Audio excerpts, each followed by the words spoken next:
build the best football team in the SEC Conference. We're going to build the best football program in the SEC Conference. You have now arrived at Stadium and Gale. The kick, it's been blocked again! How about it?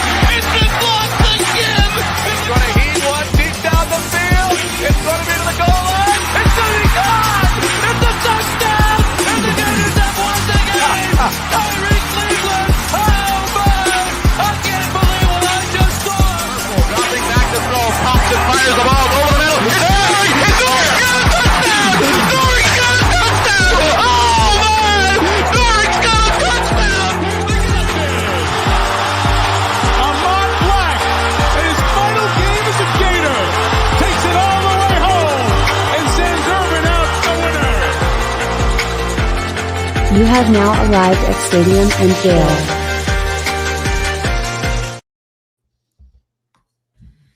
Boys and girls, ladies and gents, welcome to another episode of Stadium and Gale. It's your boy Corey. It's Dan. And Delatorre. Same corner, same time. Ugly week one. We got to come and talk about a different style show. For everybody that don't know, I know some people in my mentions saying, where the heck, what you guys are ducking? No, we're not ducking, man. New time for the fall. We want to pull up when Billy's done with his pressures, which is good. Like, it's perfect today because the presser was super interesting, but I don't even want to get into my weekend. I don't think that people care about our adventures of the weekend, the tailgate, or anything. We'll talk about that later. But how y'all boys feeling? Y'all good? Yeah, well, it's good to be here. Happy Labor Day to everybody. I heard the tailgate was pretty successful for all intents and purposes. That went well, but yeah, it might be time for a new intro. Right now, if you listen to us on YouTube or on Spotify, recently we've been playing a YouTube intro for the last couple years with a bunch of Billy Napier quotes about how we're going to build the best team in the SEC. And boys, it just doesn't look like it's going to be the best team in the SEC. Nah. He lied. Is that the Security Exchange Commission? Yeah, I mean, we got to get into it. I mean, right? Like, obviously, just a horrible. Hold on. First off, Don Hall, if you could put that up there, 100%. Yeah, 100%. Yeah, like I was nervous about that. I was nervous about the positivity. I was bamboozled, and I led you astray, and I apologize. No more positivity from me. We tried it out. It didn't fit. It didn't work. Hold on. I have, like, I know everybody want to fire Billy, but I think we all got to look into firing the inside sources as well, because the team that we heard about that was coming from, like, just camp talk, just not the team that we saw on Saturday, man. It's just I don't know. And to credit Nick, they don't get to see full games and full scrimmages, full practice, or any of that. So he can only relay what he's getting from as a media guy. I know there's gonna be some fans out there that are just rabid. They want to be mad at any and everybody right now. They're gonna be mad at Nick, Zach, us as podcasters, but the practices aren't open. So the only messages that we can relay is coming from sources on campus at the practice, etc. So don't fire Nick. We got to fire the inside sources. Keep Nick. Well, I mean, I thought Graham would be better second year. I don't think he looked very good. Obviously, certainly not on him. I told you the right side of the offensive line was not good. Said multiple times that's where I'm the farthest away from what the coaching staff, from a source are saying, and from what I see and what I believe. The lie detector test determined that I was not lying. I don't know why they shuffled so many guys either. Like, Austin Barber was playing great, and I think he played like 27 of the 51 snaps. Like, pick 5, play 5. Don't play 9 guys. Right. Defensive line, I told you I didn't think that there was a all SEC guy that they would play good because there was a bunch of them and they'd be able to rotate and stay fresh. My guy Cam Ward was ticketed for loitering in the pocket, had all day. I think the only thing I was really wrong about was I thought the defense would take a big step forward. And outside of the linebacker play, I think the linebackers played really well. Pup Howard looked good. Shamar's okay. I think Shamar's a good player. We might make him Better more than he is, though. Yeah. I think he's a very good player. There's nothing wrong with him, but I think a lot of times Shamar's still gonna make a lot of money in the NFL, bro. He's a very good player. Yeah, These but coaches, we talk about him like he's all American. I mean, he is at the right program. If he had taken that Alabama or that Georgia check that they was offering him this past offseason, then he is all American type talent. But these guys aren't being coached up whatsoever. And honestly, when 247 put out their rankings of blue chip talent, we're coming in at 11th. These guys don't go from 4 and 5 stars to forgetting how to play football or knowing how to like just pass rush. It's a coaching thing. We blamed the players last time when he took over with Mullen guys, but no, like Mullen guys weren't up to par. But these kids are high level kids, highly recruited guys that we beat even Miami out for, right? And you're losing with them in a terrible way. Like that outfit we put up. I don't know who we want to be on offense or defense. And this is year 3. We don't have an identity at all. They want to be in a perfect world. Billy Napier wants to look like Michigan looked like on offense. And I'm here to tell you, unless you're winning a national championship, and I think even if you win a national championship, no one in the fan base wants that. No, you will not like that. 3 yards out of dust. No, you would like the national championship that came, but it took Harbaugh 9 years to get to that point. Bro, I would take Michigan any year over what I just saw from Billy Napier. Are you kidding me? Like, I don't know. That's Michigan. That's Western Michigan. We got Western Michigan's offense. That's funny. It's not Michigan Wolverines. Like Michigan, probably Raccoons or some shit that we don't know about, but definitely not the Michigan Wolverines that I've been watching. Yeah, so we'll go over it. Obviously, Gators lose 41-17 in a game that didn't even seem even that close. Kwame, a noted Miami fan, did give us a super chat, so we appreciate your money. Cam Ward is him. The O-line is physical. The defense is nasty. All that together, belt to ass.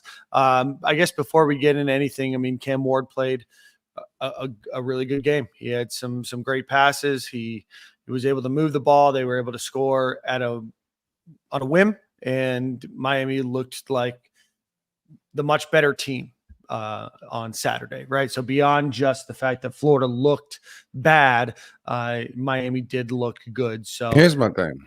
Yeah. That in the first quarter, I know we're talking about the offensive line, but I thought they had time somewhat in the first. They wasn't just mauling us. Like we had time. The play design was terrible. There was no rhythm. There was no chemistry to an offense. Like when that first scripted drive didn't go score, I knew we had a problem right there because usually our scripted drive go get us some type of points and we look good. The scripted drive didn't have no rhythm to it. And then, like I said, there was time where Graham had time to throw the ball in that first quarter. Like he wasn't running for his life. You feel me? The run game never really picked up like I wanted it to in the first quarter. But when he dropped back to pass, it was just too many gimmicks.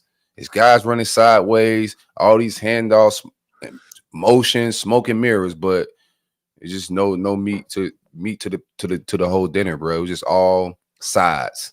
Yeah, I think the first play of the game looked pretty good. After that, but sometimes the sides are the best part, honestly. Yeah, I mean they can be. Sometimes the sides are the best part, but this was Mari's aunt was cooking these sides. That's definitely who cooked the greens on Saturday. Vari's So Graham Mertz goes 10 of 19 for 94 yards. Missed on a couple deep balls to Elijah Badger, who I'm not sure if it was a chemistry thing, a bad throw. I'm not sure if it was Badger's fault. I'm not sure what it was, but no chance on either one of those.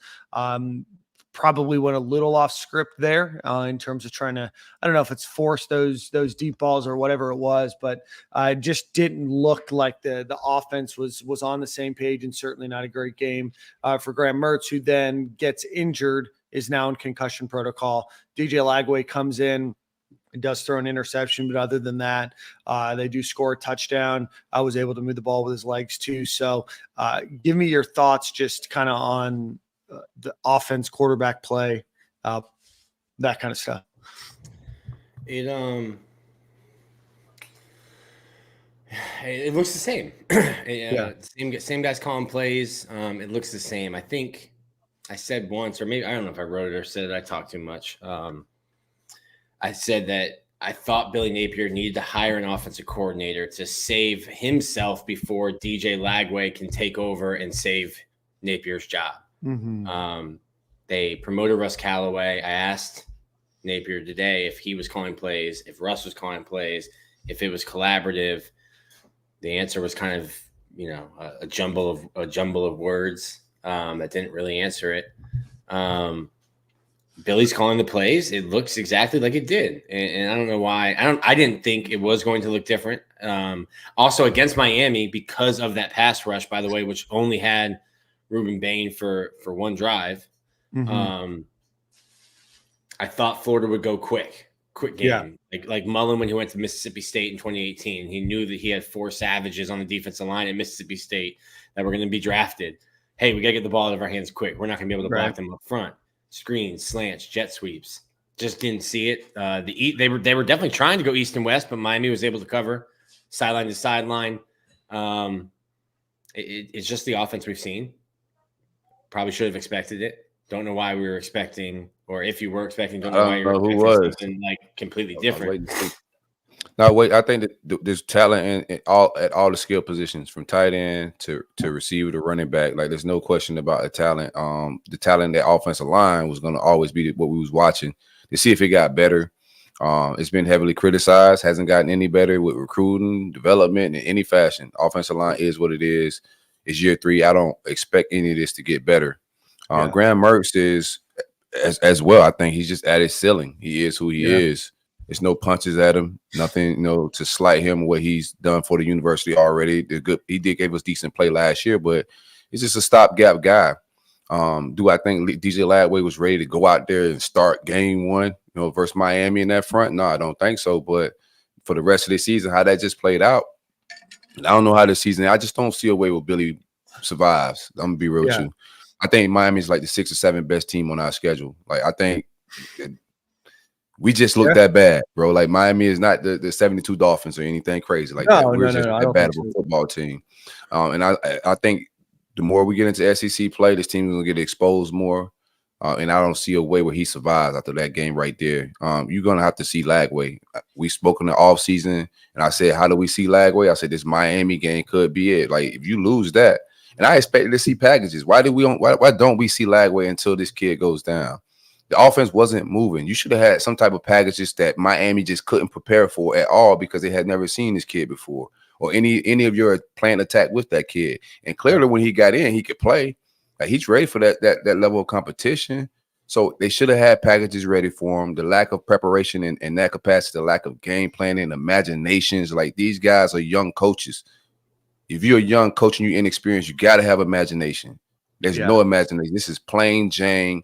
My son's Little League football team got a more expansive offense than this. I'm not even joking, bro. Like, it may sound like I'm like trying to get a joke in, but dead serious. There's no imagination to this, man. And I don't see, a way that he keeps this job, bro. With the offensive line the way it is, the offensive coordinator that he just brought in, like Ron Roberts didn't do anything that I thought he would do. The defense was just as plain. Nothing sexy or exotic was thrown at Cam Ward. Cam Ward sat back. Bro, I could have called where the blitzes were coming from. I could have called what coverages we were sitting in from my chair. So I know, like, there's no way he's going to survive this. They got to be in search mode right now, in my opinion.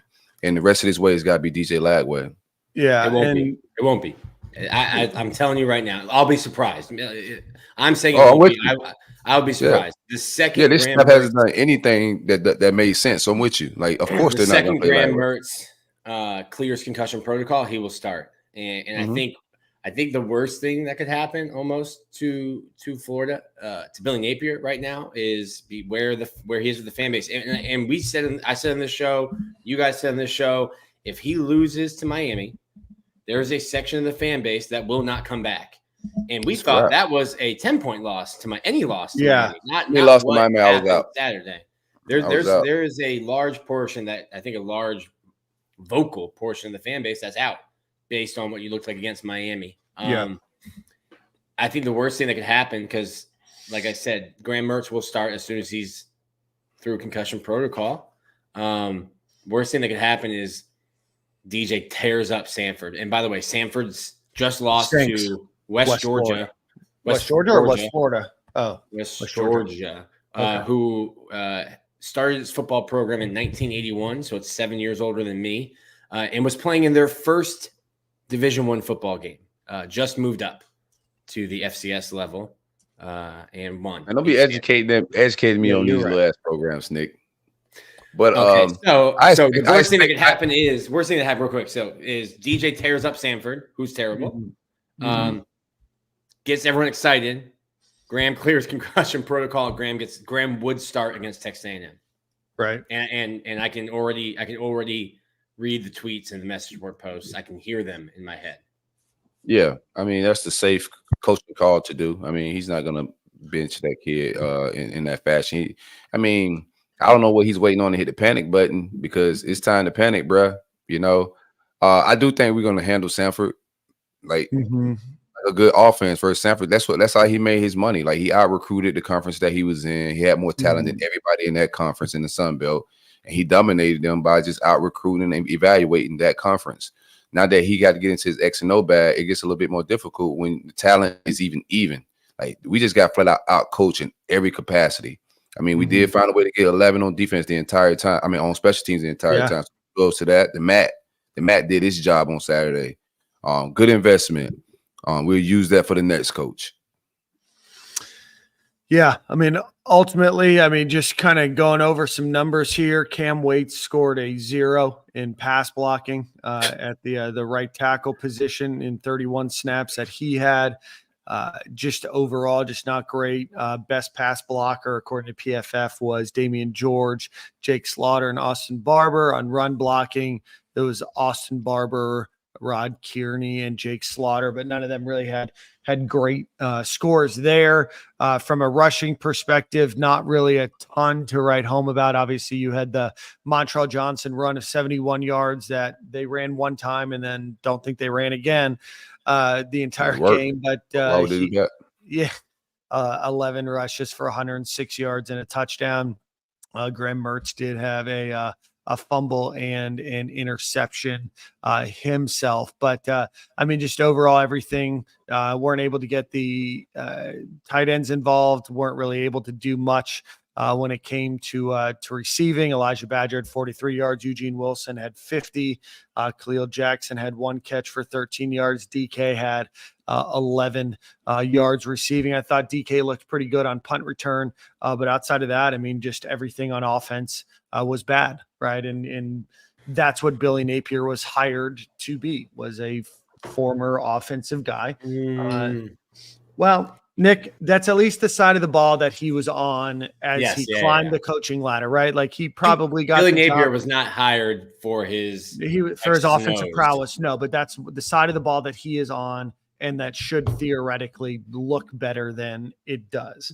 But just an abhorrent effort against a defense from Miami that was missing their best player on defense after the first drive, playing numerous freshmen, playing many guys that had very few snaps, just atrocious. And I'm going to tell you something. Legway touchdown near the end of the game. That's an absolute, this is one of the most, disappointing losses in recent memory, right? Because expectations were higher. You're like, he finally has his guys. He's made some changes, but not the right changes. That offensive coordinator, his ego costing him, bro. From an organizational standpoint, CEO, he need to be that guy. Mario not calling his plays, man. Like college football is to a place where the head coach cannot be like Kirby essentially could call his own defense, but he's not about to call his own defense. You gotta be able to delegate around this game. You gotta be able to adjust. Billy didn't try to adjust whatsoever. It feels like he hired a lot of young yes men, in a lot of different capacities because our staff is very young. If you look at the defensive coordinator hire he made last year, in hindsight, these hires are abysmal. The lack of changing and to get an OC after year 1. We should have not have to even see that crazy ass offense for 2 years, bro. Now we got to see it for 3. Nah, bro, go get Urban off the couch because nobody can enter him. If we fire this man, who's about to enter him, man? Get Urban off the couch and come, enter him. Like, we're gonna welcome some folks on if you want to be on the show. Dan, just go ahead. Just call Herb right now. I'll shoot him Do it, text. Hey, bro. I know you said you had time for Stadium and Gale at any point this year, but yeah, let's. We got Lyle. I asked him, was he busy next year? He said no. He didn't seem like he had a ton of obligation outside of the big noon kickoff. Yeah. All right, Lyle, you're here. Like I said, we're doing a quick call and show. Oh, we got to do a Brunt ad read, then we'll bring Lyle on. Go ahead, Corey. Oh, one time for the great folks at Brunt Insurance and Financial Services. Brunt, Greg was at the I was about to say Grunt. Brett, oh my God, what a day. Yeah, I'm exhausted, man. It's been a long weekend. Greg was at the tailgate kicking it with us, man. Great folks, always holding us down over here at the network. 954-589-2204. If you need home, auto, your life insurance, some financial services, my man Greg can point you in the right direction. Give him a call. A quote is totally free. I guarantee you, he can beat whatever price that you have for insurance right now in any of those capacities, man. 954-589-2204. Big coverage, Brunt Insurance. Most of the Southeast. I'm not sure exactly every state, but most of the Southeast. Just give them a call and find out. Yeah. If you're listening to the Southeast, you probably got you. All right, we're gonna welcome Lyle onto the show. If you want to be on, just hit the Stadium and Gale Twitter account, X account, whatever it might be. All right, Lyle, what do you got, brother? What's up, fellas? How are we doing? Good. What do you got? Good. First of all, Nick, congrats. Thank you. It's awesome, man. Yeah, change your life. I say this. I mean, I spent all off season, and maybe I'm that guy that everybody talks about being I don't know, just a over the top diehard. I'm not sure. I convinced myself all off season that 3 of those losses last year should have been wins. Right. Yep. Same. I thought, and ifs and buts and candy and nuts, all that stuff, but so I thought for sure, things were going to be a little bit different this year. I thought, the defense was going to take a step forward. Maybe not. I'm not talking about a top 10 defense. Top 50 be nice. Yeah. And then on top of that, and then you go out there and you look like that. That's terrible. I was very hopeful for Napier, and he's not going to make it. It doesn't matter what happens the rest of the way. Unless, outside of running the table and winning a national championship, which we all know isn't going to happen, I don't think he's here next year. I think those people find the money somewhere and move on.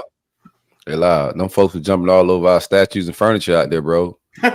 Jumping all over. I believe it. It's terrible. Yeah, we can't. We gotta get Billy out of here, bro, because we can't have people running around our city. They act like they've never seen a statue before, bro. Like, y'all never been on a Miami fans. Y'all never went to a away game before. Like, no.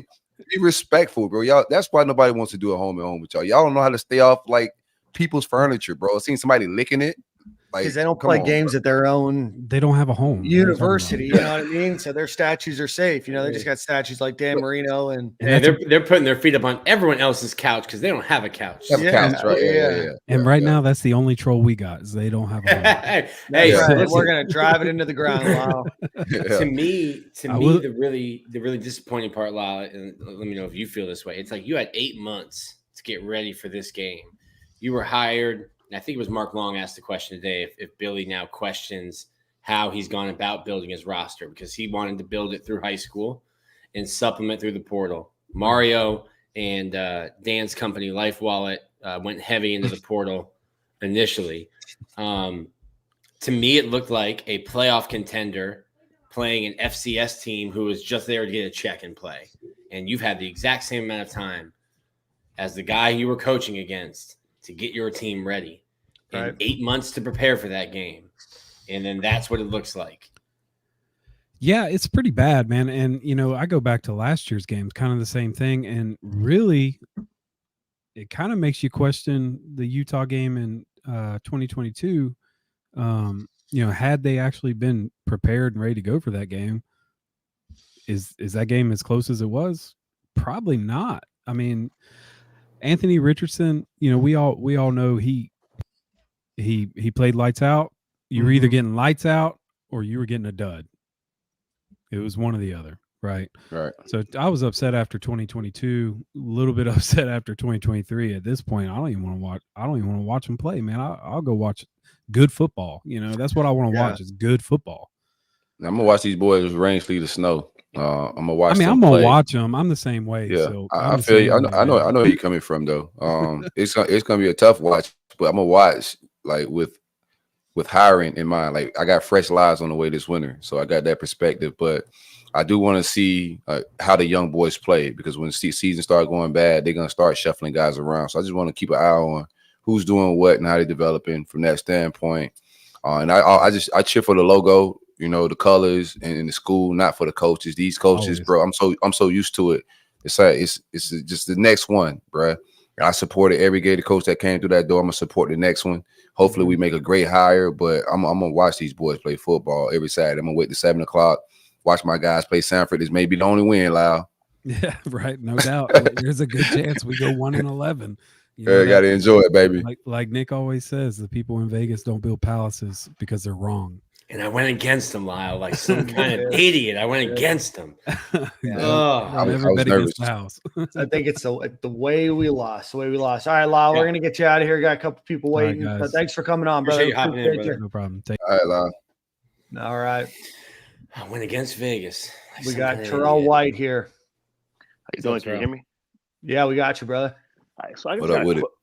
a couple quick questions, man. I've been a Florida fan since like the 1990s. Like I went to high school with Percy Harvin. I'm from the 757 era. I always been a big Florida fan. But just watching the game Saturday, do you feel like we put our best players on the field? The reason I say this, because I don't think Montrell Johnson was healthy, right? That's number one. He almost got hawked on that 70-yard touchdown run by whoever that defensive end, the outside linebacker.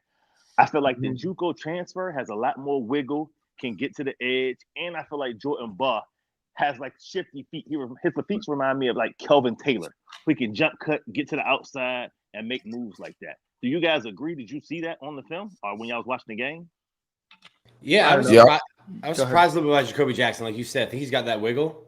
And I think Jaden Ball's got a ton of potential. And not even like down the road potential, like potential to be a player right now. There's just more than carrying the ball. And I think in terms of pass protection, like that's Montrell, better than anyone else in that room. I know we don't like to talk about it, but you look at Arliss Boardingham try to block on Saturday, and it doesn't look good. And people are like, I don't care if he can't block. He needs to play because he can catch passes. And then you see him block, and you're like, get him off my field. I'm like, well, like there's reasons. It's more than just catching passes at tight end. It's more than just running the ball. I do think, and we've said all offseason, I think Florida's not really going to miss Trevor Etienne because I like Montrell a lot. I didn't really know. I was unfamiliar with Jacoby Jackson's game. But I think he looked good. And I like Jaden Ball. We didn't really see Katie Daniels, but I think he's a guy who, with the ball in his hands, nasty. So, like, I think the running back room is set, but I'm a Montrell Johnson fan. So I think Montrell, from a bias standpoint here. He had a fine game.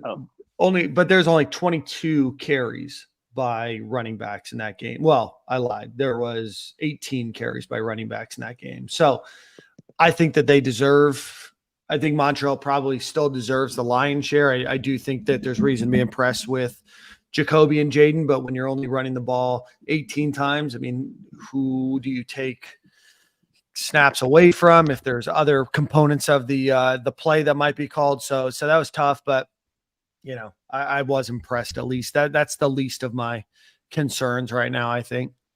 And I guess my follow-up question. Oh, go ahead. My fault. Yeah. Go ahead. No, you're good, bro. I guess. I don't think. I was not talking. I was just trying to process it a little bit what everybody was saying, because everybody said a little bit of what I was going to say as far as like the competition.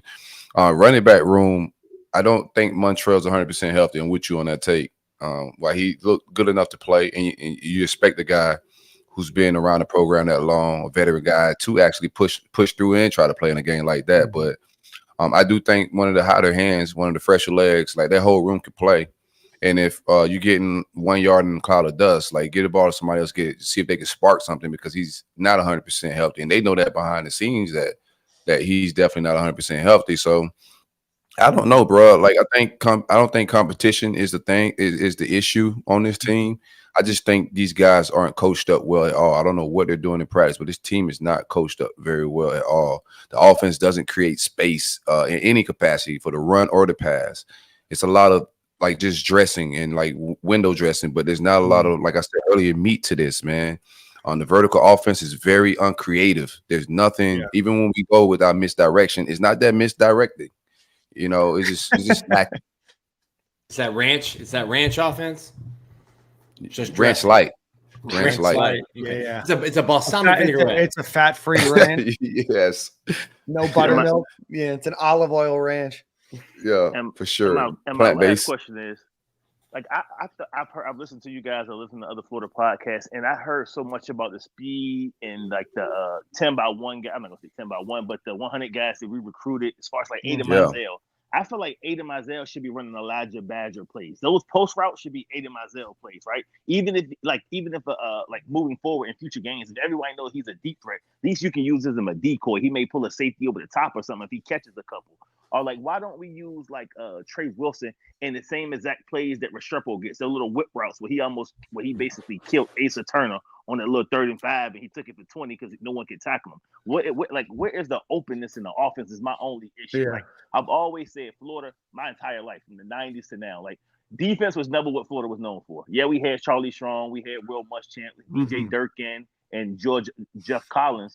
But you always had an excellent passing game to a certain extent, right? Rex Grossman, Chris Lee. Did he not understand what he was getting into when he took the job and understand Florida? Like the speed there, you have to utilize it at all capacities in all positions. That's my biggest issue. Yeah. No, I would 100% agree. And I don't know why we should be surprised, right? We hired an offensive coordinator that 2 years ago was an analyst, last year was a tight end coach, and then gets promoted. And obviously a guy that's going to run the same system with, ultimately the CEO getting final approval. So I don't know why we expected maybe things to be different, but not getting the ball in space, no rhythm to the play calling, right? I think your first play of the game on offense, you go and you get a first down, and then plays 2, 3, and 4 have no rhythm, and then you have to punt the ball, right? So I think that you saw that throughout. I think they tried to push the ball downfield on those plays with Elijah Badger trying to get to score. They just didn't seem to have an offensive identity again, and now we're, 13, 25, 26 games into Billy Napier's career at Florida. I just don't know what the identity of that team is other than soft and just absolute piss poor recruiting and development on the offensive line. Yeah, man. Yes, Thank sir. you. I appreciate the time, man. Thank you for letting me come up and voice my displeasure of what we all witnessed on Saturday. Absolutely, man. We appreciate you. All right, we got Braxton. Line coach. Braxton. He can't lie this time. What do you got, Braxton? Come on, Braxton. No. Don't fall into what Silk's doing. I know you got lies cooked up. No, I'm not lying. He lying by himself. I still got lies. Let's go, Braxton. All right. This is crazy. I saw the game. I went back and watched it earlier today. I had posted some. Sorry to hear that. Post some clips on Twitter, seeing what happened. From what I've seen, I saw Graham Mertz holding the ball too long and taking too many sacks of his own. He was in a pocket one time and the dude was running straight at him. And the play was like, we had people wide open. He didn't even try to move out the way. He just took the sack. I'm like, at least trying to move around. The dude was like a free blitzer straight at him. And he was looking that way the whole time. I'm like, what is he looking at? And then there was like a lot of plays like you remember the first drive? Like he tried to throw a route to the tight end. He had overthrown him and it went out of bounds. He was open like way earlier than when he. There's a lot of people open, bro. Like I'm gonna be real with you, but because the line was blocking, it was like a perfect pocket. He was just looking down. It's the thing is like when I see people open, I be like curious on like the pecking order of the reads as well, right? And me thinking that Graham Mertz is gonna get through all 4 or 5 reads in a smooth way is just asking, it's a lot. Yeah. You're asking a lot, But I think ultimately, bro, they're not developing this team. Like I watch football all weekend. We're one of the most we're terrible, bro. Like from a lot of different standpoints, we look bad, bro. And I'm just thinking like Muschamp era, I knew we was gonna come out there can't pass the ball. We're snot, but our defense is gonna shut everything down. We're gonna run the ball, and we're probably gonna be good running the ball in between tackles. Brent Peace had about 9 plays, but he dressed them up beautifully in different formations, and they were productive, and we almost went and got us one with him, right? Coach Herman Boone, I got 6 plays. Give him time. They work like they work. But even with McElwain, he thrived off of the players that Champ left defensive wise, but we knew what we was getting. We were at least gonna get a very good defense and be able to play some football, and hopefully we get a break on offense on special teams. This team isn't good in one capacity. And we see the talent. We know the speed all over this field. Like the last guy just said, speed everywhere, verified speed. That's what they lean on. When they start evaluating, the first thing they want to know, that's what Billy said, verified speed. Bro, we look slow as molasses, and it's not the players. Yeah. It's this slow design offense, and it goes sideways too much. If I'm a DB, I'm playing on my ball of my feet on this offense, bro. Like everybody's playing on the ball of their feet coming downhill because everything's being played in front of me. That's a DB's dream. I was looking at the offense. I'm like, everybody else offense looked fun to look. Like LSU offense looked good, but they didn't win. But it still looked fun. Like they look, bro, Doug's boy can throw a football. My goodness, glad you changed it. USC had a USC offense. They got Zachariah Branch. We have a Zachariah Branch. Eugene Wilson can be Zachariah Branch. They're like, what? You're not doing the same plays as them. They have like the literally same skill set as us. I'm like, there's no way we're that bad. And now the offenses look the same from last year. The same old RPO, the running back behind the quarterback again. I'm like, we might as well just go to the shotgun and just you can't keep running the same offense because we don't have the O-line to run the same offense. The O-line is not good enough to run that offense. Let me ask you this, Brax. So here's the craziest part about all of this. Everybody in the world saw this same offense for 2 years and kept saying, yo, this guy needs to get an OC. And it didn't happen. Like, we've all seen this. And, man, you talking about just stubborn ignorance. Like, this is crazy. You got all the resources in the world to be a successful coach at the University of Florida, and you decided not to use them when you can see, like, it's just self-awareness. Like, bro, it's not working. I got this opportunity to be successful at a top-tier program in America. Let me make some changes. But the changes, it just wasn't there, bro. And then go ahead. Get off. It's your show.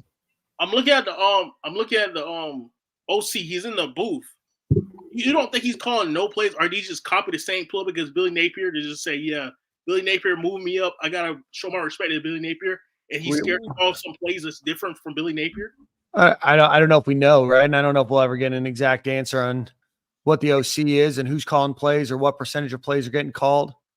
I don't think Billy Napier is ever going to share that information, unfortunately. So, I mean, certainly, yeah, I would put. But there's nothing yesterday showed me, or on Saturday showed me that there's any difference between the last 2 seasons and Saturday.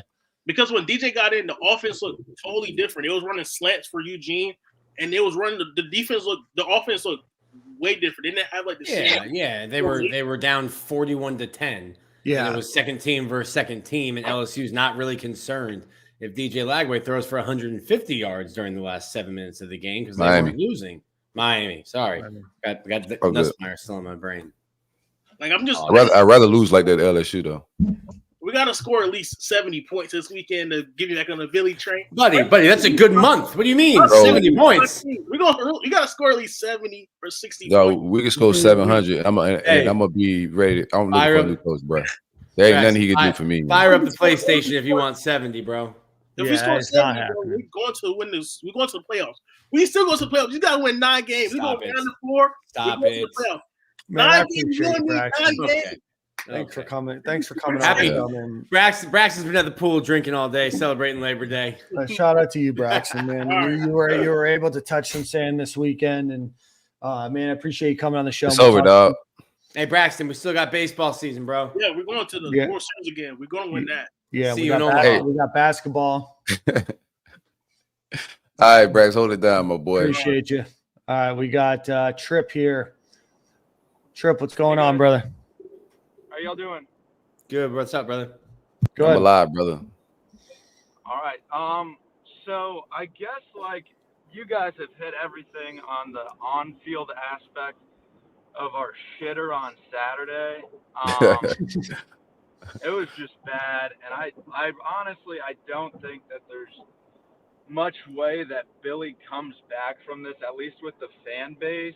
I think it was Nick retweeted earlier something about Scott Strickland canceling an appearance on a podcast on Thursday. Yes. I was wondering if you guys think that there's any smoke to him. I don't know, either stepping down or getting removed. I hope so. That's why, or do you think it was just some public shaming there that he just doesn't, want to be in the public eye this week? For which I wouldn't blame him.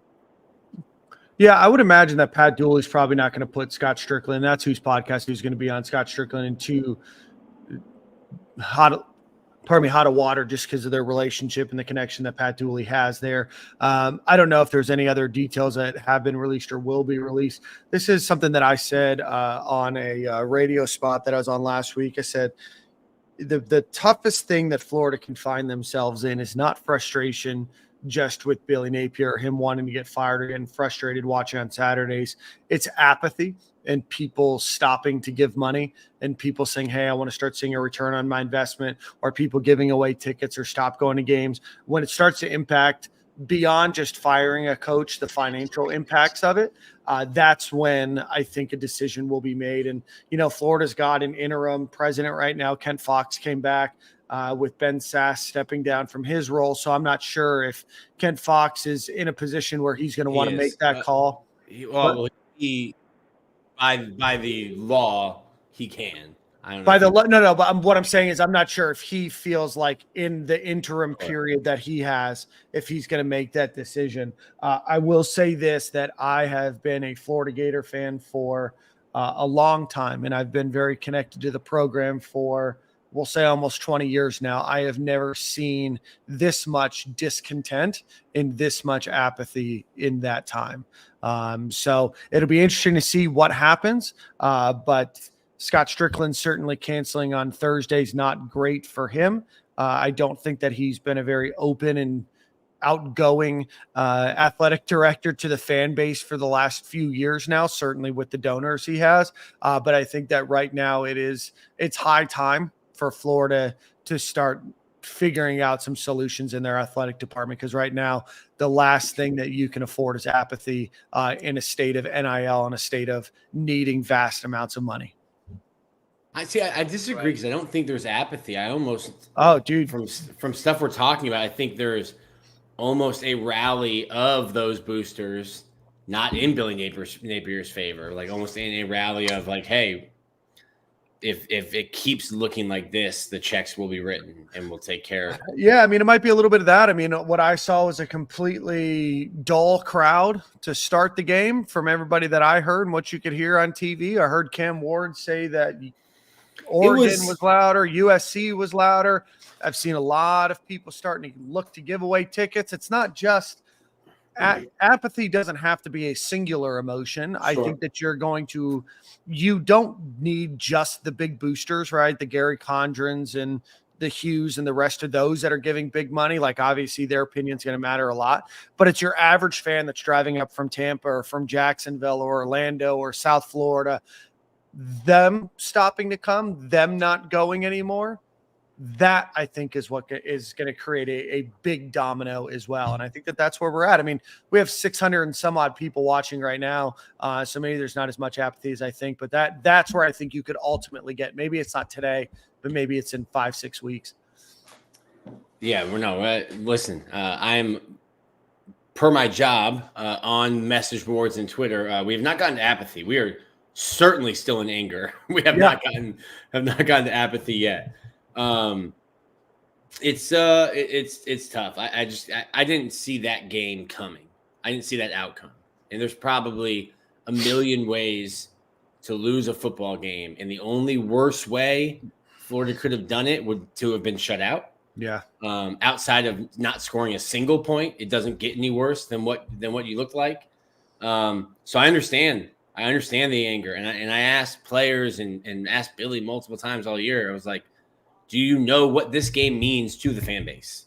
What this rivalry means to the fan base? Do you get that? Florida is 1-9, 1-8, 1-9 versus rivals, outscored by more than 100 points. It's just not acceptable. It's quick not shout Quick shout out. I do want to give yes, a lot of folks drive from Georgia and Alabama to the Swamp. Don't want to forget you guys, the people that come and spend a lot of money. People flew from all over the country, potentially even all over the world from this game there. And then yes, please do hit the like button while you're here. So what are your thoughts? Apathy, anger, obviously. What are your thoughts there?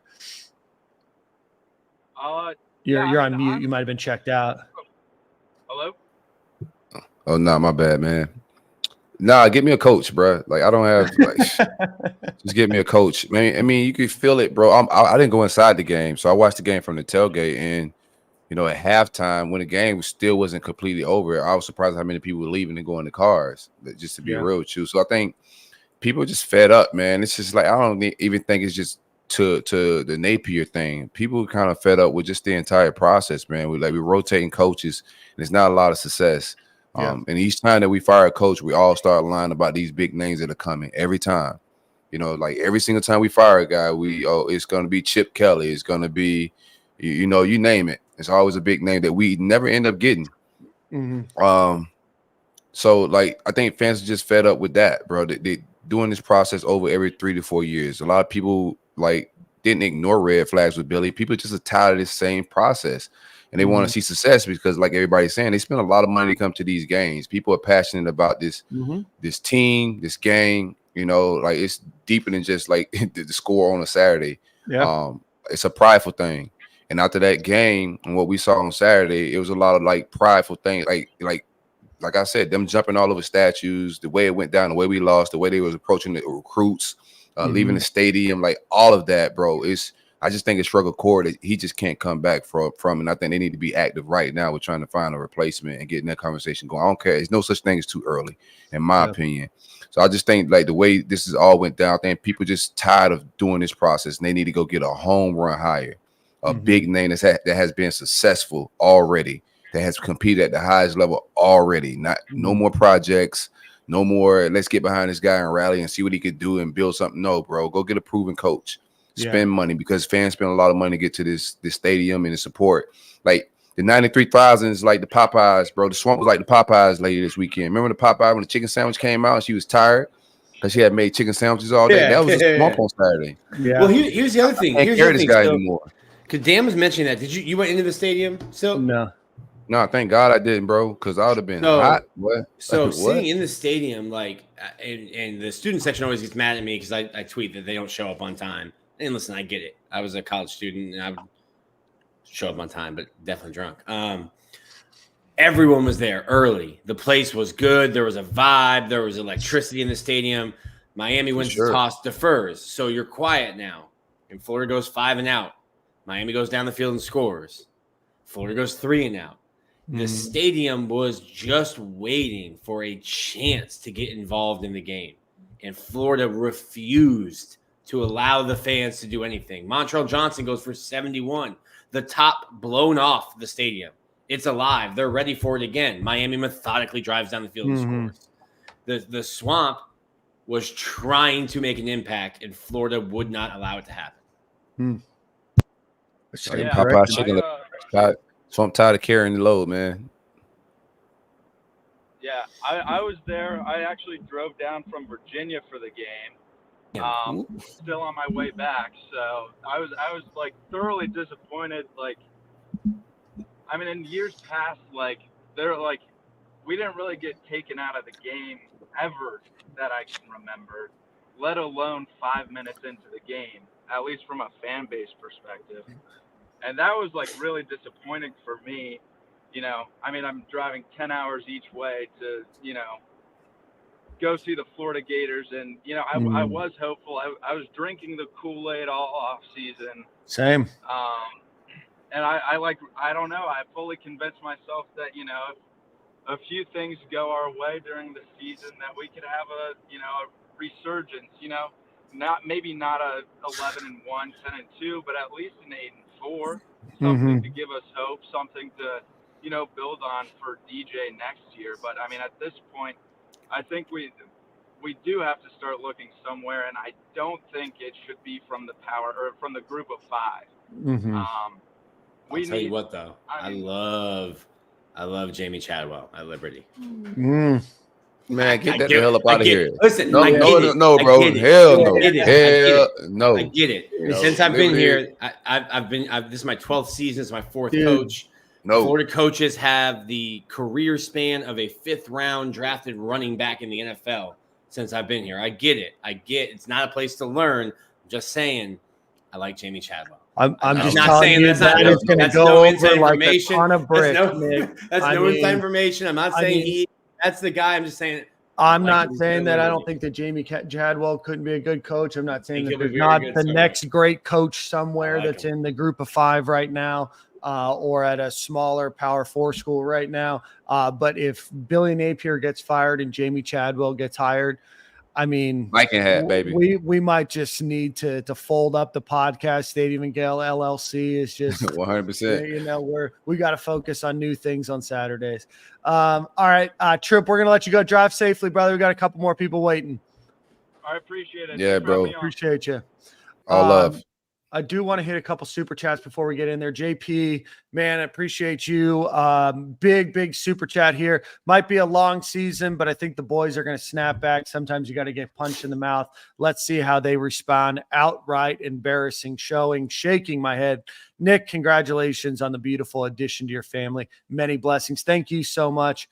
JP, Lauren, we appreciate your super chat earlier. What do we make of Strickland dodging Dooley's podcast? It was announced he wants a rain check as it was planned to be on the show Thursday. We talked a little bit about that. We can talk a little bit more about that after. Before we move on, go visit our friends over at Game Time Sidekicks.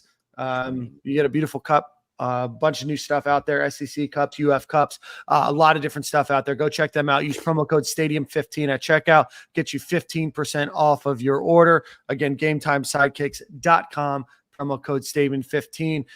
Kay has been waiting patiently here. Kay, what do we got, brother? What's up, man? Just real quick, man. I've been a Gator for a long fucking time. And also, Nick, congratulations on the baby, brother. I hope everything's good. Real healthy. Hell yeah, that's all you can ask for. I just really think deep down, and we've been Florida Gator fans for forever, most of us. That shit was embarrassing, bro. that shit was so crazy. And it wasn't even like Cam had to make throws, right? And I will say that because I coach football and I played football my entire life.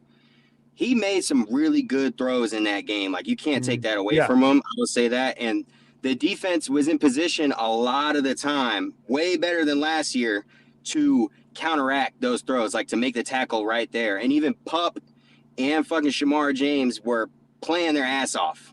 They were playing their ass off. But offensively, dude, that was bad. Like, you say, okay, yeah, we're gonna get Trey Wilson the ball. The offense is gonna go through Trey, and he has 3-4 catches in the first half. Not even trying to give him like a jet sweep. Not even trying to get him out in space. You know what I'm saying? 1 or 2 times. You're just trying to run inside zone on 3rd and 5.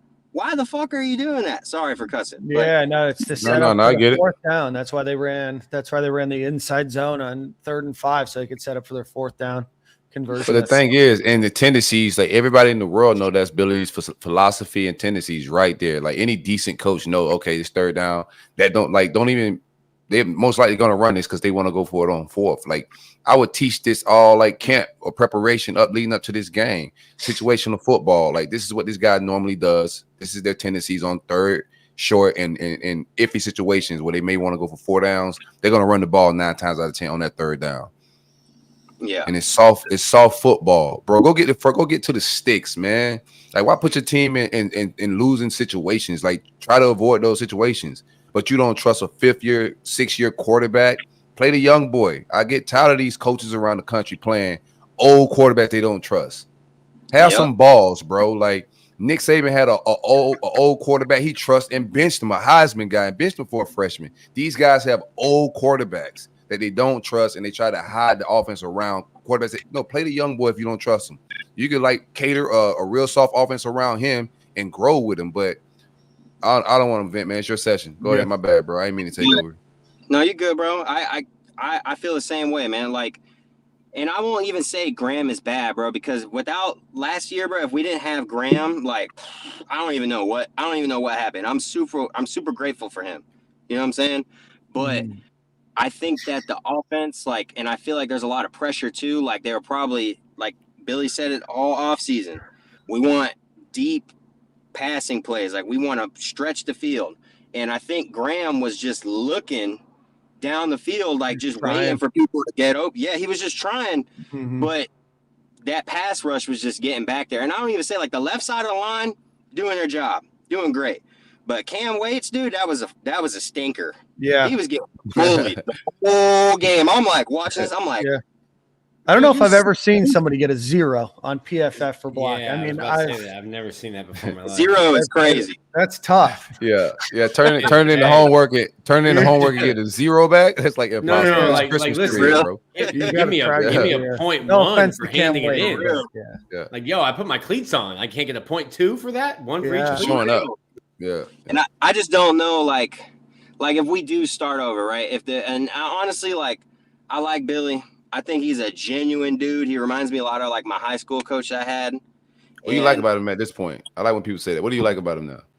I honestly just like that he is like a personal guy with his players and like with the staff and everything. Like, he seems like a dude, like a good dude. You know what I'm saying? Like, but good dudes don't win football games, bro. They don't. And people are like, oh, hire Lane. And I don't like Lane. I think Lane's an asshole, and I think that this fan base would not be able to deal with him on a day in, day out basis because he's petty. You know what I'm saying? But at the same time, it ain't working, man. It's not working. Lane is Dan Mullen with better PR, or Dan Mullen with better tweets. Yeah, it's not he's not going to recruit. The Grove Collective, the money that the Grove Collective is paying to get guys to come to Oxford, Mississippi. Ding, ding, ding. Yeah. Is recruiting. But you still, Lane's not a great recruiter. Now, Lane is X's and O's like Dan. Great. I think the offense will be fun. Lane will go find some. Lane's going down to Coral Gables. Or he's not going to. He would need Florida to go down and pay some guys in Coral Gables, pay some guys in Broward County, West Palm Beach County to come up. But if he can get some speed, Lane would have a fun offense. But Lane's not a great recruiter. But recruiting is overrated now, man. Look, it's payola, bro. I think you go get a guy. In my opinion, don't you ever bring up that Liberty coach again on this show, man? I might shut the whole program down. Like, we can't have that type of talk on here, bro. We gotta talk. Yeah, don't not bring that guy on here, bro. I think you got to go after a proven guy. You know, I don't like the shenanigans of how Lane Kiffin do a lot of things. I think he's very unprofessional in a lot of different ways. But this shit, like he said, nice guys don't win football games. And I do think recruiting has come down to pay now. It's not that serious, man. If the University of Florida is serious about the football, they need to go get a proven guy. If the guy can't recruit, it's paid for play. Like, go buy you a roster. Just like Miami just bought a roster. Mario Cristobal can't coach. You know, they bought a roster. So you go get a guy that can X and O call, that can hire well, and you go buy a roster, bro. And it don't matter if it's Lane Kiffin, whoever it is, but you don't let the lack of so-called recruiting, bro. We see what it is now. These kids are signing to the biggest check. If you got a bad, they're gonna come and play. And if your offensive line coach is your best friend, I don't want you. Nope. Like, don't hire none of your friends. What if you have 3 offensive line coaches? Maybe that's the issue. Maybe that's what we're missing. Maybe that's what don't have enough of them. Look, Rob Sale, bro. Like, I get it. People want the formula, whatever. Body, he's got to go, bro. Like, if God forbid, all of it got to go. We go through the whole season, bro, and they keep Billy. You gotta fire Rob, bro. You can't do it. You can't, bro. You haven't got over. I wouldn't say over. You haven't gotten a 5-star rated O-line prospect in how long at UF? I think last one was like David Sharp. My friend David Sharp. No, we got Ivy after that. Martez Ivy after that. Oh, yeah. Oh, we did get Ivy. Yeah, but that was a long time ago. Yeah. Like, what, 8-9 years? 8-9 years ago? When was the last 5-star offensive lineman that Florida got that even played like a 5-star offensive lineman? Wasn't Sharp, wasn't Ivy. I mean, the Pounceys were probably Humphreys. The Pounceys were like 3 stars.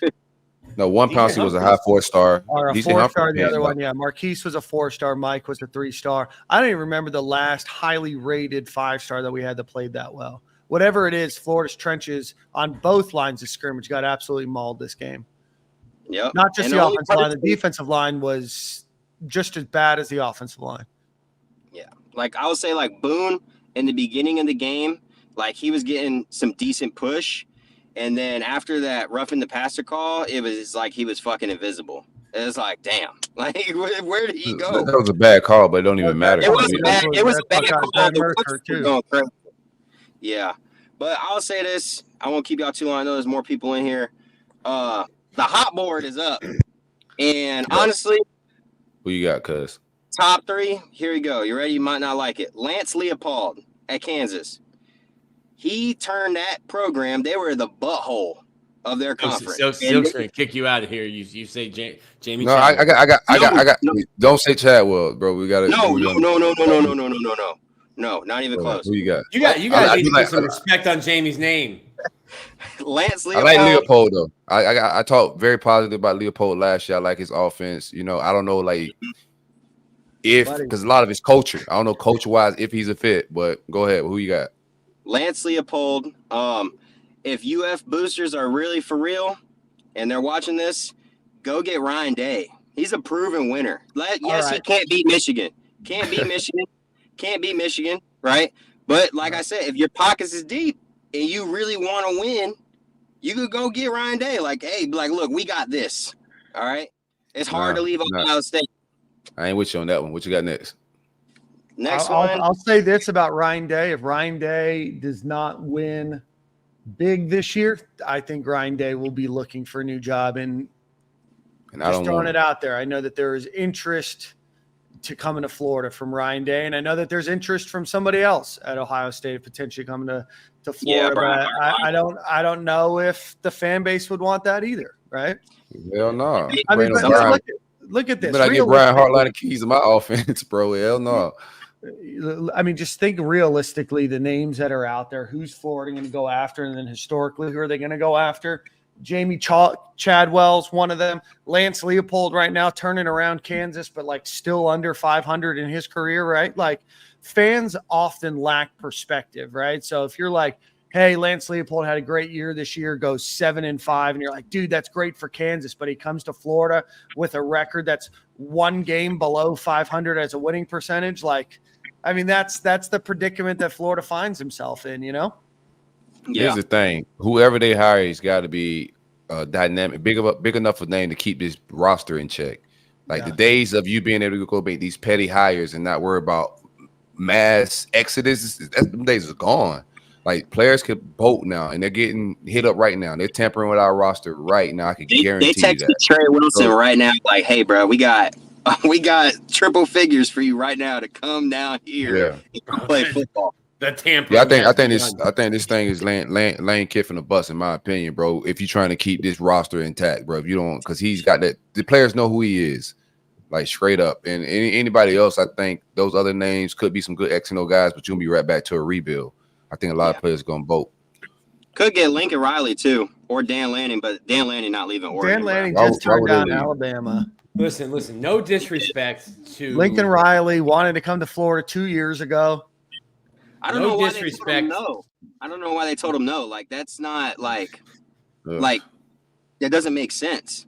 Because people would be frustrated at him too, right? Like, I mean, they beat LSU yesterday, so we have a little bit of recency bias, but like he had Caleb Williams, who won the Heisman Trophy, underperforming the last 2 years, right? Or at least the last year, right? So you see how we look up? That's the thing, man. Defense was good. But he got the X's and O's, man. He can recruit. He can do we gotta get to the next caller. Yeah. All right. Hey, Cap, appreciate you. Appreciate the congratulations as well, my guy. All right. Coach Pierre. Coming to us from his Central Florida rural basement. You guys hear me? You're muted. In the basement? No, you're good now. Oh, not bad. In the basement, bro? I don't know, man. It's like, you ever remember the Titans when no one wanted to block for Buddy, and they brought in Sunshine, and then they started blocking? That's what it felt like. I took off right now. Is that a Michigan shirt you got on? I lost my internet in my house. I bet with that Michigan shirt on. What you got? That's our offense. My internet's all bad. You guys hear me? Yeah, we got you. Yeah, you gotta get out of your basement, bro. It's rural. Rural Central Florida basement. No, you're my good. Internet went down. Yeah, we're just my internet went down. Yeah, I don't know, man. It's just hard. 3 years, and it's just the same song and dance. Yeah. I mean, without Osiris Torrance, how much worse is it really? A lot worse, probably. I got a Michigan shirt. Don't mind that. I'm from Ohio. But... Oh yeah. Okay. You from Ohio and got on the Michigan shirt. There's a lot going on here, bro. And on a Florida podcast. Lots to unpack. Big Florida fan, no, don't worry. Yeah, it's just frustrating. You know, it's we just think right now, so it's hard to keep selling these lies. All these people over here on this side of town. Yeah. Hey, bro, Braxton found no trouble telling lies. Yeah. Braxton came in here and was like, playoff is still attainable. 11-1. Not all we need is 9 wins, Nick. We got Lagway, so here we go. 11-1 ain't far off. Yeah. I got one for you. What could Billy? Hey, the streets saying next caller, coach. You gotta get it popping, Coach Period. The streets is saying next caller. Coach, what? we got a tough audience around here. My internet's bad. My internet's bad. I gotta you're get good. out. You're good, Nick. What's your question? What could Billy Napier do that could bring you back onto his side? Be like, yeah, he should stay.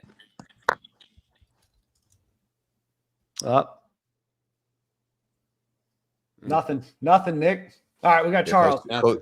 Coach Charles Pierce not ready for the big stage. Charles, what do we got, brother? What's up, brothers? I'm over here. I grew up in Southeast Florida, down in Fort Myers, so I went to the same school with Wall Divine and all them places. You know, I'm from that area. I now live in Georgia. That's the nastiest high school highlight tape ever, and that was on YouTube back before anyone looked at YouTube. I'm sorry, who was it? Noel Divine, who went to West Virginia.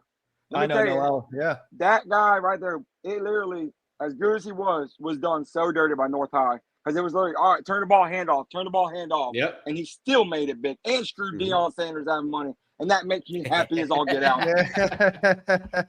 But no, I mean, there ain't nothing Billy Napier can do to save this nation. I am all about, diehard Gator fan, But, dude, when you got the sunshine pumpers falling off your train, when you done ran off the high top, and he's already like, I can't do this no more, and he ain't pumping no more. You ran off Sheldon. You got a problem. Yeah. Sheldon said last night that he's done pumping sunshine. But no, like I said, what Graham Mertz need to do is do what was responsible. I think he can go in the 4th or 5th round. He'd be a good quarterback. He's a pocket passer. If he gets a line in front of him in the NFL, he'd be good to go. Tell the fan, hey, look, y'all, I got injury prone. I'm going to call it a season. Bring DJ in. Put Eugene back there. Put some of them young bucks in, the running backs. And let's run a spread offense like Urban Meyer. I still want Billy fired. I don't care if he goes 11-1 or wins the national championship. That man's got to go. And Rob Sale needs to be left on the tarmac. They need to take him right down to Gainesville Airport and leave him there because ain't nobody in Gator Nation want that fool coaching at all. I'd rather take the guy that working at Lowe's. At least he brought some life. John Hevesy. Yeah, I'm not have him right now. Yeah, no, Hevesy. Yeah, I don't know. Hey, listen, he got to be better than Rob Sales. All I'm saying. Listen, I was following you for a minute there. You lost. I don't care who it is. Hey, Right now, get Steve Adazio from the box, the SC Plus box. Bring Steve down. Let him coach. That got to be better than Rob Sale right now. That fool ain't brought a single 5-star in.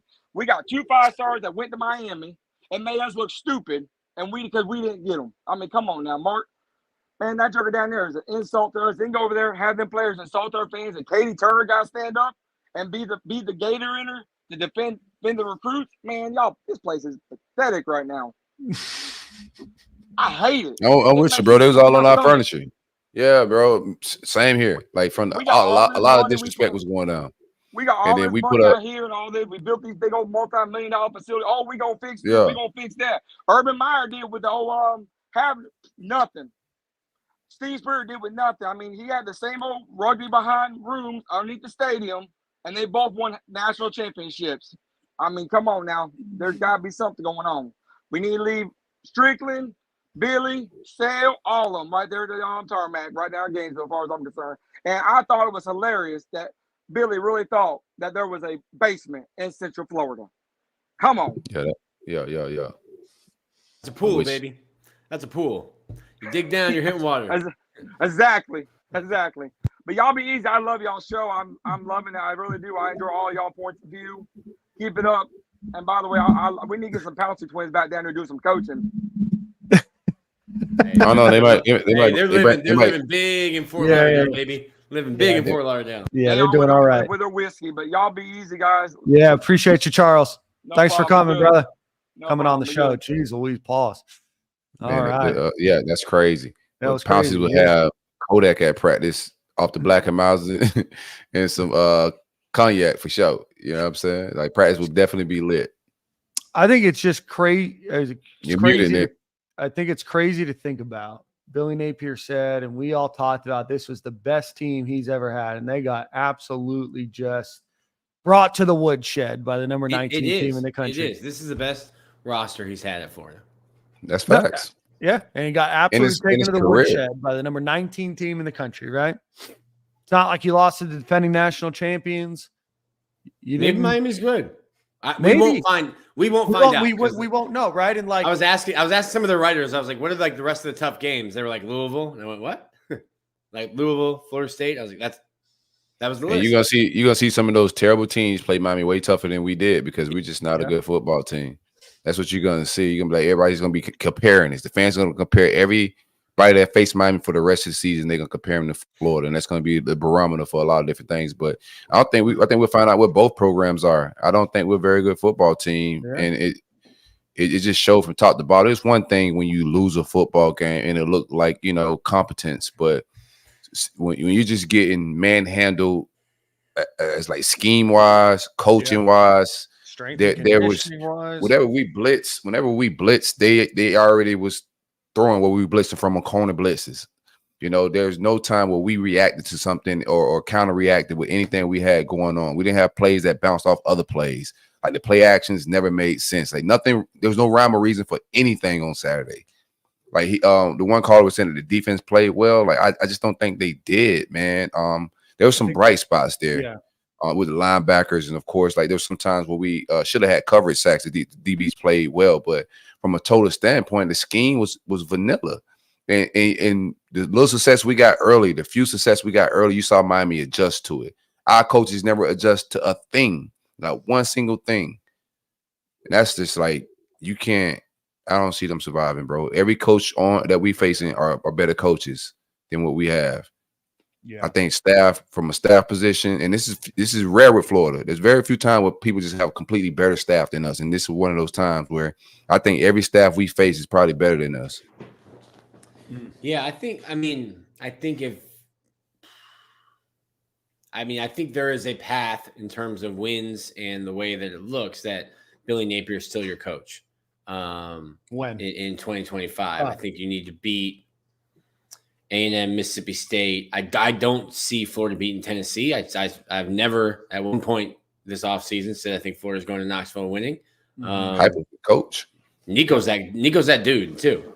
And when I said that, people were like, "Why?" Because he ran for a couple touchdowns against Iowa. I was like, Iowa would be the best defense Florida played last year, and they were like top 5 defense in college football last year. Yeah. Nico, so I'm not going to add that, but if you win your first, you beat Kentucky, you beat UCF, you beat Mississippi State, you beat A&M, you look competent against Georgia, you look competent at Texas. If you beat LSU, you beat FSU, like 6 wins, 7 wins, if that's attainable, 7-5, Billy Napier's coaching in 2025. 6-6, I think, depending on how it looks, Billy Napier's coaching. Yeah, I just don't know if he gets that far, right? And I don't know what Florida's situation is at the athletic department. Obviously having an interim president that has that power, but like again, there's a lot of fans that want Scott Strickland fired, right? There's a lot of fans that want Billy Napier fired. I don't know in which order that could potentially happen, or if those options, the first option, Scott Strickland being fired, is even on the table, right? Because like there's metrics, there's fundraising, there's everything else, but it's like he doesn't get another football coaching hire. Like, that's what we say, right? But could he? Could he? Sure. Could he? Sure. I mean, but like, is Kent Fox right now your president? Does he care enough to say, hey, you don't get a third head coach, right? Does the board of directors care so much about that to say you don't get a third one? Or, hey, like Dan Mullen flailed out because he wanted to go coach in the NFL, and now he's retweeting shit about him like, oh, Florida fired. No, Dan Mullen, you got fired because you gave up on your team. Like, that's why you're not coaching. You gave up. You quit on them, and all you wanted to do was go chase a job in the NFL. So you can have sour grapes and everything else. I don't give a care in the world about what Dan Mullen thinks about him getting fired. But then you play the, hey, Dan Mullen didn't work out, but he's like the guy that was the offensive coordinator in Florida one. Okay, like it didn't work out. Billy Napier, hot offensive coordinator, a guy that was getting interviewed at South Carolina and Tennessee, kind of turned down those jobs. And to come to Florida, does he get another opportunity to fire or to hire next head coach? But like, I mean, Scott Strickland might be the most hated athletic director in college sports right now. That boy's a war criminal. Yeah, get Scott Strickland out of here. You don't let him hire anybody in the cafeteria. Like, don't let him hire the janitor in the building. He shouldn't be hiring anybody right now. Like, you look over our entire sports program, there's a lot to be desired, bro. And you look at his track record since he's got here, it's just not a beautiful thing, man. If you want the program to be fixed, accountability's got to start at the top. We've been saying that for a while. Like, how much does Florida really care about football? And it wasn't just, oh, these guys are trying to spin and sunshine pump. No, like, from a totality, how much do we really care about football? Because we're letting anybody be hired around here. Like, Scott Strickland made a very lazy hire when he brought Dan Mullen in. Like, while Dan had some immediate success from a program visionary, long-term situation, it was a bad hire. Like, Dan Mullen, this was always a stepping stone job for him. He was trying to get to the NFL. And then your next hire is Billy Napier with no big boy experience. He comes in here with a crazy format of Army staff. Like, you putting all this stuff into like making this big staff, and it doesn't pan out. Like, nah, bro, we need to bring in somebody that know what they're doing. We could go back to McElwain. That hire, I remember when they did it, when Foley was in the window, and I seen that hire. I was like, why is he at McElwain house? Like, who is McElwain? I'm Googling to find out who this guy is. That's when everybody wanted a Nick Saban disciple, and he was doing all right at Colorado State. But no, you're right. Imagine if this happens. What if Kent Fox is like, all right, I've had enough. Scott Strickland, you're done. Time to pack up. Interim AD Jeremy Foley. I just want to see the internet. Bro. Oh my God. we putting on Viking hats, bro, but it's got to start at the top, bro. Like, you got to have some accountability. We're putting on Viking hats, bro. Like, we got to revolt like Tennessee did that, right? Like, who? That's how they got hype. They tried to bring in. They tried to bring in Schiano, and everybody revolted. Clay Travis, led the internet revolt. Yeah. Hey, well, honestly, what the hell? Florida is Tennessee right now. It's just reset, wrong hire, reset, wrong hire, reset, wrong hire, and we had fun. We had the giggles, pointing and laughing up at Knoxville. It was Tennessee turn, right? Yeah. That's that shoe's on the other foot right now. Yeah, I think they just gotta no shots even at Muschamp, but Muschamp wasn't a proven head coach. He was a coordinator. He was one of the top coordinators in the country at Texas at that time, but he was a coordinator. We gotta treat this program like what it is, bro. This is a Fortune 500 company. Fortune 500 company don't go hire CEOs with no experience. Like, you got to go get a guy with some real experience to run a real ass franchise here, bro. This is big boy football with billions of dollars attached to it. Like, go make real hires. Stop with this trying people out stuff, bro. Like, it's people love this, man, and people spend a lot of money to go support it, to bring their families around it. Like, just make good hires, bro. That's where I'm at with it. Like, I don't want to deal with all these projects anymore. I don't want to fake cheer for a guy that we got that's going to be figuring it out on the fly. Yeah, nuts. It's frustrating, right? Because Nick, you're on mute. I keep hearing, and I get it. Some people are like, we keep firing head coaches after 3 years. Who's going to want the job? Buddy, Dan Mullen's getting paychecks till 2027. Brian Kelly wanted the job. We talking about who wants the job. Lincoln Riley wanted the job. I don't know how serious that was. What do you And mean? I don't know that I'm leaving LA for Gainesville either. Actually, I might leave LA. This is before they got the we know his agent reached out to Florida when the opportunity was open, right? We don't know how serious. He's not with Trace Armstrong anymore. That's not his agent anymore. It's a different agency now. Yeah, but this was. No, I'm saying like when this job came open, like Brian Kelly, we laughed at LSU fans for getting Brian Kelly and not going to get Napier. Like, no, big names reached out for this job. Like Chip Kelly reached out at that time for this job. Like the big names have reached out in the past. Scott Frost didn't work out at, Nebraska, but he was a big name also in the past that reached out. But the University of Florida, Tennessee has been to go get the unproven project. And you just can't do that no more in college football, not with a brand this big. Done that, Yeah. I mean, going back, I don't know if Florida ever has hired a proven head coach, right? I mean, Steve Spurrier was at Duke and he had some success there before coming to Florida, but obviously he played at Florida. Ron Zook was your special teams coordinator. Urban Meyer had done well at Utah, but still relatively unknown. It was his second year at Utah after coming there from Bowling Green, right? And then you talked about Muschamp, then McElwain. Dan Mullen was probably your most proven head coach that Florida's ever hired, and that obviously didn't work out. So then you go to Billy Napier, and then what do you do, right? That's the hard part, right? Is like you should be able to go get a big name. There's no reason why Florida can't go get a big name. They just consistently choose not to. Yeah. You feel that's the scary part. You felt some type of way when I mentioned that UCF would not be a cakewalk on the show when you found out. Yeah, I said it on the show when you weren't here.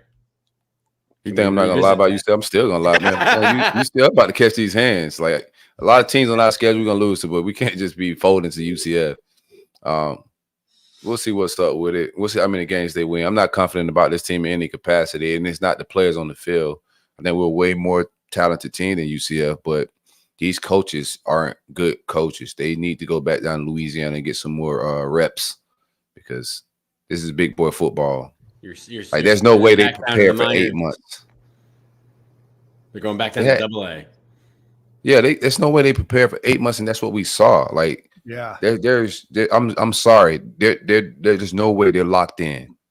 Like, I don't know if they melded in. I'm gonna be real with you. It feels like this team was not prepared at all, and for game one not to be prepared in a matchup that big. Bro, there's no way they're locked in and focused on this team. They may be locked into them buyouts. They may be in Dan Mullen ready to hit a pool type mode. But what I saw on Saturday wasn't a focused coach in any capacity, bro. I've been around sports a long time. Game one coming out that flat, that unorganized, no rhythm, nothing. Like, there's no way.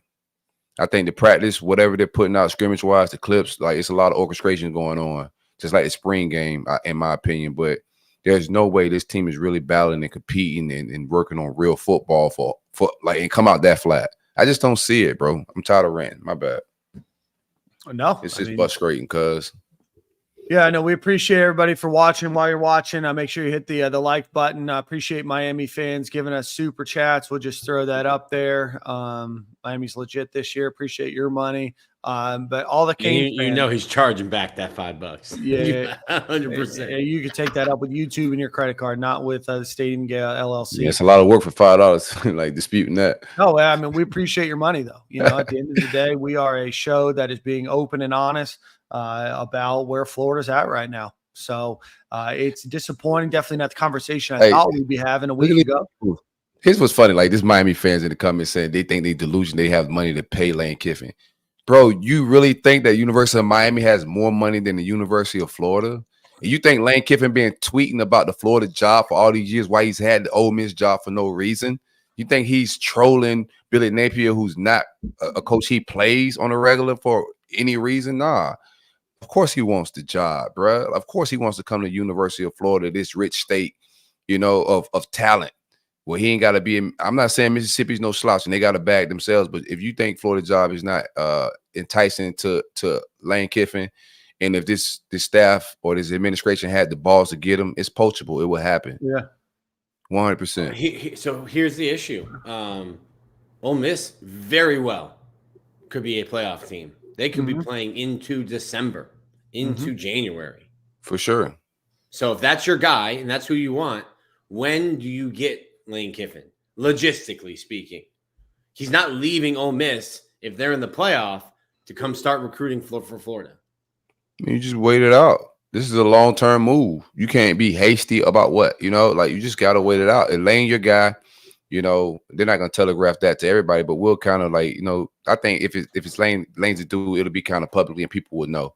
And you just let it play how it play. Whenever they lose, you make your move and you take that higher, but you got to go out to a real guy and be patient.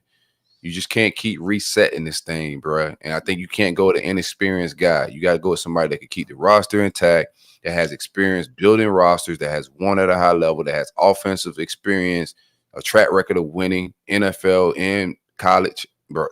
It's just that's the only, to me, the only home run on the field. Like, you got to deal with the shenanigans off the field with Lane. Single man. When he was down in Boca, he got Not busy. Single anymore. He's got a got a lady. His ex-wife was a Gator. That's John Reeves' daughter. Yeah. Okay. So we got to worry about him on frat row. That's good. I mean, who knows? I don't think so, but who knows? Yeah, I think like anybody that's a rival fan saying they think Florida, there's a lack of money at the University of Florida, you just have a lack of knowledge, bro. And like the Bible says, that's why people perish, from a lack of knowledge. Go get you some information. I saw a former head coach that looked pissed sitting next to the guy he had to sit next to during college game day on Saturday. I'm just kidding. Nick Saban? He looked so over Pat McAfee by about 4 minutes. He's like, I got 13 more weeks of this going on. I'm just kidding. Yes, Florida's not going to go and get Nick Saban. Well, I think it's going to be Nick Saban would probably just be your safeties coach. Mike McDaniel, I like that. Would be the OC. Urban Meyer's head coach. Maybe Urban Meyer just for special teams. Pantoni as your GM. Yeah. Who can we get as head coach if Herb's coaching special teams? Bill Belichick. Stokes not having my shenanigans. Yeah, Bill Belichick. No, I'm really in coach mode, bro. Like, I'm done. I'm done. Deion Sanders is not coming to Florida, and Florida's not going to go after Deion Sanders. I hope I can 1,000,000,000%. I hope we get to clip that, and it's the new intro to the show. I hope so too. I don't like Prime has a lot. They almost caught hands this past weekend in North Dakota State. Now we got to get a proven State's guy. good. That quarterback can play. Nick, that's not the point. Not the point. All right, guys. Any more venting you guys want to get off your chest? We got 12 more weeks or 11 more weeks. I will watch every week. Yes, sir. We're fans. That's why we care. But we've got opinions. This is not critical of any particular player that's put in there. At least there's my thoughts here that I'm saying. Not saying that you guys disagree. My thoughts are this isn't any direct criticism of any player and saying that they're not trying, they're not putting their body out there to sacrifice for long-term health issues and everything else that comes with it. I'm going to cheer for the school. I'm going to cheer for the individual players. I want them to do well. I want them to succeed. They have achieved things that 99% of people that play football will never get the opportunity to do. And hopefully they get the chance to go to the NFL. This is a direct criticism of those that get paid millions of dollars to prepare the team. And they just did not look prepared at all whatsoever. And that's my biggest gripe: the lack of preparation, the lack of any progress from year 1 to year 3, or real accountability. Right? I mean, I'm not hearing any accountability. I mean, I heard a little bit that's on me. There's accountability. Is there? Well, I mean, not if you need to show progress after the accountability, but I think there is accountability. Here's the thing. I think there's a difference between saying there's accountability and having accountability. Right. I think it's a facade of accountability. Like, okay, saying, yeah, it's my fault that the offense isn't doing whatever. It's just like when Muschamp's like, oh, that's on me, I'll get it fixed. Like, it sounds like accountability on a verbal instant, but accountability is the offense really did struggle. And there was some fans saying, well, the offense wasn't why we lost. The offense wasn't why we lost. It's the defense. No, like the offense was okay, and that's not good enough here. And you're just not, you don't have any chemistry. We talked about it when he came on our show. So from an accountability standpoint, it's really holding yourself accountable to the facts of what this offense is, you know, and listening to the fans, the media, everybody that's telling you, hey, man, this offense isn't smooth. Do you think you should probably give the keys away? People that are really trying to support the program, and there's no accountability in that standpoint. It was no, the offense is fine. I'm going to continue to play, call the plays, and it never got fixed. And then when it goes bad, yeah, that's on me. That's not accountability. That's a facade of accountability. Accountability is actionable, not verbal. Right. I mean, you have 2 offensive line coaches. You've no accountability in that room. You've put one that was a transfer from your old school that, yes, great player, went to the NFL. You've had some development out of Jake Slaughter and Austin Barber. Left side of the line didn't look that bad. You lose one of your offensive line coaches, then you go and you get a quality control coach. And again, this isn't critical. Like, I'm not at practice. None of us are at practice, right? But you look at the team and you're like, in your 3rd season where you've been able to go and get your guys and develop your guys, and you have a transfer portal to go get guys, that is the best that you put out there. That to me is not accountability. Yeah.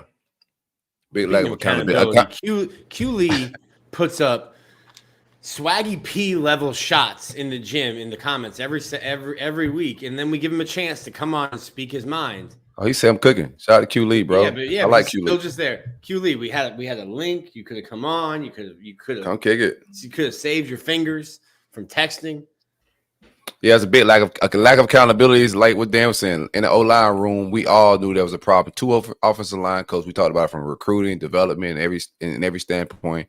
Like, you got to fire somebody and make some changes. Nothing happened, and, you know. So it's just, to me, it sounded like accountability, but it just never happened. And the ego won.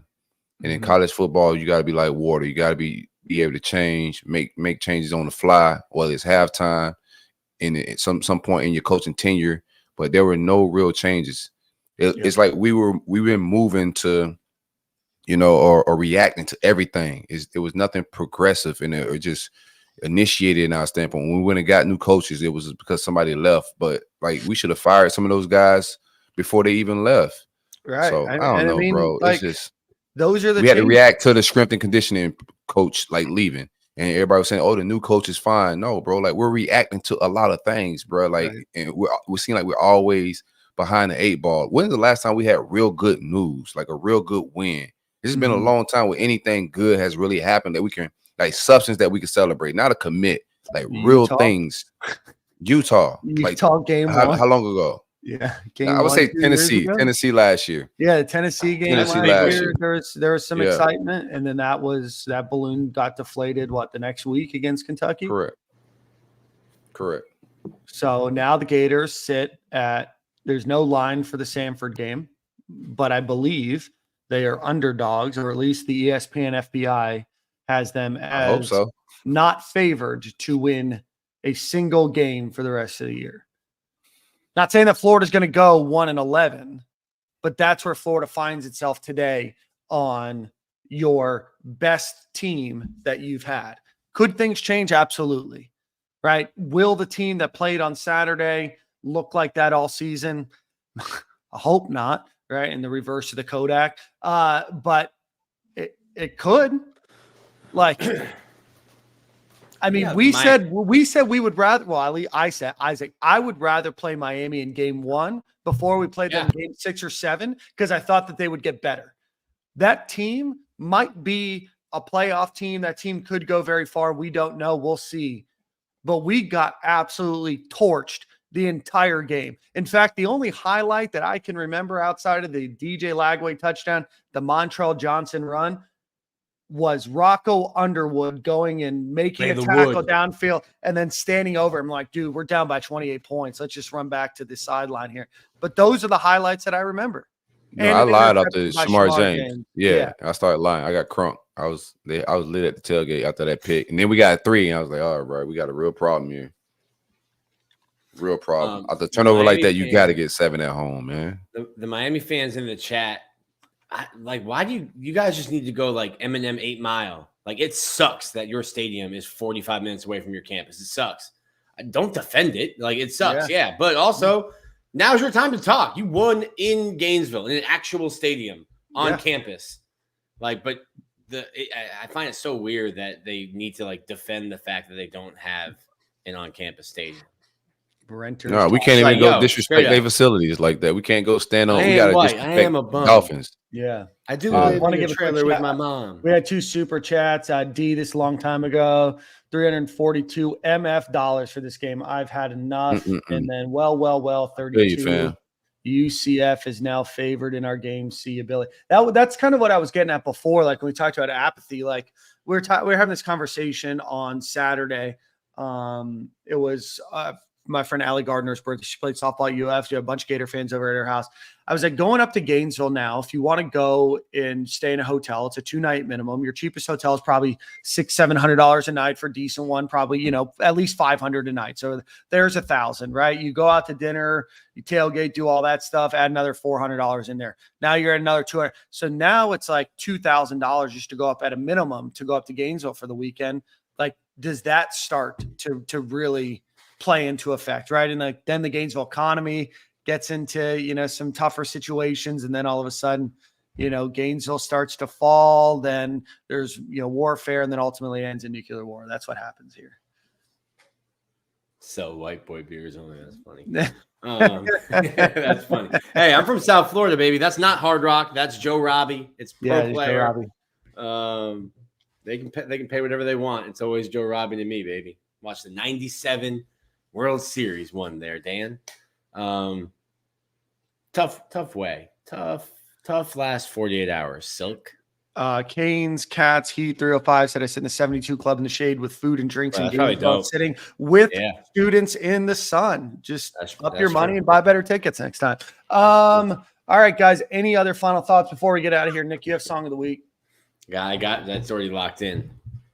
What is it? Falls Down, When It All Falls Down by Kanye West will be the song for the week. All Falls Down by Kanye West.